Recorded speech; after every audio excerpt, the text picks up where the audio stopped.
అందరికీ నమస్కారం. ఉద్యోగులు, పెన్షనర్లకు సంబంధించిన ప్రతి అప్డేట్ మన ఛానల్‌లో అందిస్తాను. తప్పకుండా సబ్స్క్రైబ్ చేసుకోండి. వీడియోస్ అయితే లైక్ చేసి ఉండండి. ఇటు 2 తెలుగు రాష్ట్రాల్లో ఉద్యోగులు, పెన్షనర్లు, ఉపాధ్యాయులందరూ కూడా పెండింగ్ డీఏల కోసం, పెండింగ్ బిల్లుల కోసం, పీఆర్సీ రిపోర్ట్ కోసం అయితే ఎదురు చూస్తున్నారు. ఇక ఏపీ ఉద్యోగులకైతే ఐఆర్ కూడా మంజూరు కాలేదు. ఇక బకాయిలు కూడా పెద్ద మొత్తంలోనే ఉన్నాయి. మరి తెలుగు రాష్ట్రాల్లో మార్చిలో ప్రవేశపెట్టబోయే బడ్జెట్‌లోనైనా మరి ఉద్యోగులకు సంబంధించి ఆర్థికపరమైనటువంటి సమస్యలన్నింటినీ పరిష్కరిస్తారని చెప్పి ఎదురు చూస్తున్నారు. ఇటుపక్క కేంద్ర ప్రభుత్వం అయితే ఎప్పటికప్పుడు ప్రతి 6 నెలలకోసారి డీఏలు టైమ్ టు టైమ్ పెంచుతూ వస్తున్నాయి. తర్వాత ప్రతి 10 ఏళ్లకోసారి ఖచ్చితంగా ఆ డేట్ దాటిపోకుండానే మరి పీఆర్సీ కమిషన్ అయితే నియమిస్తూ కేంద్ర ప్రభుత్వం అయితే ఆమోదం అయితే తెలిపింది. మరి కేంద్ర ప్రభుత్వం మాదిరిగానే మన 2 తెలుగు రాష్ట్రాల్లోని ఉద్యోగులకు కూడా ప్రతి 6 నెలలకోసారి టైం ప్రకారం డీఏలు విడుదల చేయాలి.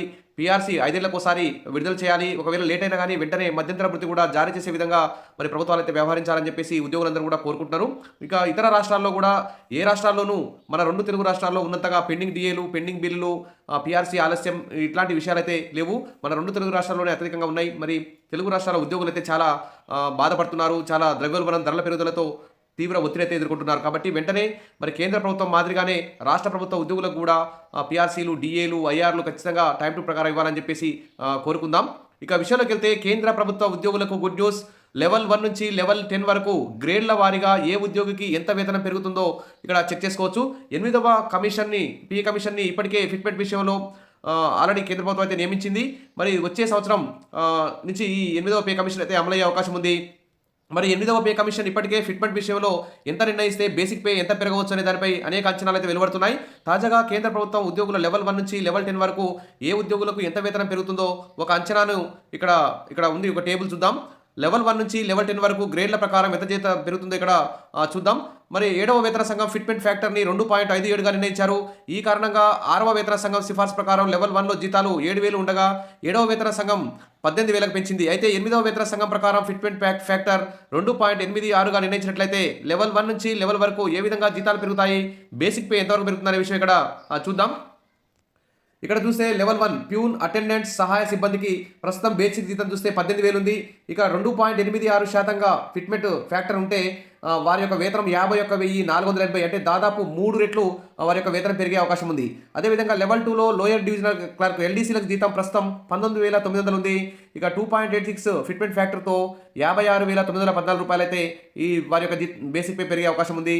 ఈ విధంగా భారీ ఎత్తున 3 రెట్లు జీతాలు పెరిగే అవకాశం ఉన్నట్లు తెలుస్తోంది. ఇక్కడ చూస్తే లెవెల్ 3 కానిస్టేబుల్స్, నైపుణ్యం కలిగిన ప్రజాసేవా సిబ్బంది ప్రస్తుతం 21,700 ఉంది. ఫిట్మెంట్ ఫ్యాక్టర్తో 62,062 రూపాయలు పెరుగుతుంది. ఇక గ్రేడ్ డి స్టెనోగ్రాఫర్లు, జూనియర్ క్లర్కులకు ప్రస్తుతం 25,500 బేసిక్ జీతం ఉంటే ఈ పీఆర్సీ 8వ పే కమిషన్ పెరుగుదలతో 72,930 రూపాయలుగా పెరుగుతుంది. ఇక సీనియర్ క్లర్కులు, ఉన్నత స్థాయి సాంకేతిక సిబ్బందికి సంబంధించి ప్రస్తుతం బేసిక్ జీతం 29,200 ఉంది. 2.86% ఫిట్మెంట్ ఫ్యాక్టర్తో 83,512 రూపాయలు పెరిగే అవకాశం ఉంది. ఇక ఇన్స్పెక్టర్లు, సబ్ ఇన్స్పెక్టర్లకు సంబంధించి ప్రస్తుతం 35,400 బేసిక్ జీతం ఉంటే ఫిట్మెంట్ ఫ్యాక్టర్ 2.86తో 101,244 జీతం పెరిగే అవకాశం ఉంది. ఈ విధంగా భారీ ఎత్తున జీతాలు పెరుగుతున్నాయి. మరి తెలుగు రాష్ట్రాల్లో కూడా ఉద్యోగులు కూడా రాష్ట్ర ప్రభుత్వాలు పెంచాలి.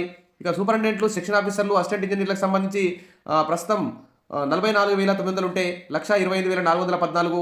తర్వాత లెవెల్ 8లో చూస్తే సీనియర్ సెక్షన్ ఆఫీసర్లు, అసిస్టెంట్ ఆడిట్ ఆఫీసర్లకు సంబంధించి ప్రస్తుత బేసిక్ 47,600 ఉంది. ఇది 136,136కి పెరిగే అవకాశం ఉంది. ఇక అదేవిధంగా deputy superintendent of police accounts ఆఫీసర్లకు ప్రస్తుతం బేసిక్ జీతం 53,100 ఉంది. ఫిట్మెంట్ ఫ్యాక్టర్ 2.86గా నిర్ణయిస్తే 151,866 రూపాయలుగా పెరుగుతుంది. ఇక గ్రూప్ ఏ అధికారులు, ముఖ్యంగా ప్రవేశ స్థాయి సివిల్ సర్వీస్ అధికారులకు సంబంధించి ప్రస్తుతం బేసిక్ 56,100 ఉంది. ఫిట్మెంట్ ఫ్యాక్టర్ 2.86గా నిర్ణయిస్తే పెరిగే వేతనం 160,446, అంటే దాదాపు 3 రెట్ల కంటే ఎక్కువ జీతం పెరుగుతుంది. ఈ విధంగా కేంద్ర ప్రభుత్వ ఉద్యోగులకు 8వ పే కమిషన్ మరి ఈ 2.86 ఫిట్మెంట్ ఫ్యాక్టర్ నిర్ణయిస్తే మాత్రం భారీ ఎత్తున జీతాలు అయితే పెరుగుతాయి. ప్రతి 10 ఏళ్లకోసారి వీరి యొక్క పీఆర్సీ కమిషన్ అయితే నియమించబడుతుంది. కాబట్టి తెలుగు రాష్ట్రాల్లోని ఉద్యోగులకు కూడా కేంద్ర ప్రభుత్వం మాదిరిగా టైం ప్రకారం ఈ పీఆర్సీలు, డీఏలు, ఐఆర్లు, పెండింగ్ బిల్లు అన్నీ మంజూరు చేస్తే ఉద్యోగులు హ్యాపీగా తమ యొక్క విధుల్ని నిర్వహించి ప్రభుత్వం యొక్క పథకాలను అమలు చేయడంలో సక్సెస్ అయ్యే అవకాశం ఉంది. కాబట్టి ఈసారి బడ్జెట్లో తెలుగు రాష్ట్రాలు ఖచ్చితంగా ఉద్యోగుల ఆర్థికేతర సమస్యలన్నింటినీ పరిష్కరిస్తాయని చెప్పి ఆశిద్దాం. Wish all the best. మరిన్ని అప్డేట్స్ కోసం మన ఛానల్ని ఫాలో అవుతుండండి. వీడియోస్ అయితే లైక్ చేస్తుండండి. Thank you.